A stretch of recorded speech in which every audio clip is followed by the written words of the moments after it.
Այսօրվա ռեալության պայմաններում Ամերիկայի Միացյալ Նահանգները քիփ կանգնած են Թուրքիայի կողքին, Թուրքիան քիփ կանգնած է Ադրբեջանի կողքին եւ հայկական հարցում իրանց է միանում նաեւ Իսրայելը։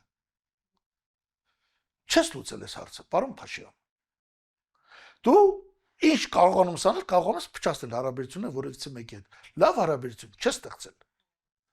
Դու այսօր խոսում ես, որ խաղաղության պայմանագիր կստեղծել, ճիշտ ասած, թքած ունեմ այդ պայմանագրի վրա, ոչինչ է։ Նախ ինքը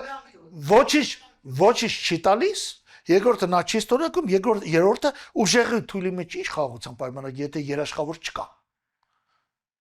Բայց հասարակ ես քիչ հենց հիմա փոքրիկ դիվանագիտական դաս տվեցի այդ բաներին, ամեն տեսակի Ռուբինյաններին, ամեն տեսակի Ալեն Սիմոնյաններին, ամեն տեսակի Փաշինյաններին, ամեն տեսակի Արարատ Միրզոյաններին, ախպեր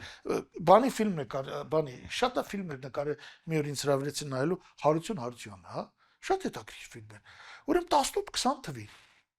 Գյումրիու ճակատում, այս Սյունիքի ճակատում, Հայաստանի Հանրապետության քանդեր ինքնուրույն կար 40 պայմանագիր ստորագրել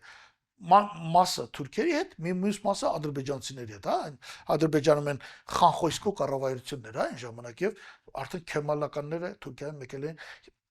դեռ Քեմալը չէր, Քեմալը Քազիմ Ղարաբեկիրներին որոշում այդ բաները, ոչ մեկ չի կատարվել։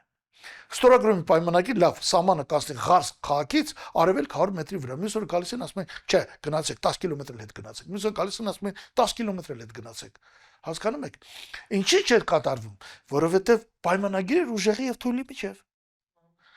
Ինչ առումով Հայաստանը թույլ չէր ժամանակ շատ պահեստում էր, բայց ռեսուրսներ չուներ։ Իսկ Քեմալը ռեսուրսներ ուներ, մարդկային ռեսուրսներ ուներ, զենք չուներ, կամաց ստացավ այդ զենքերը։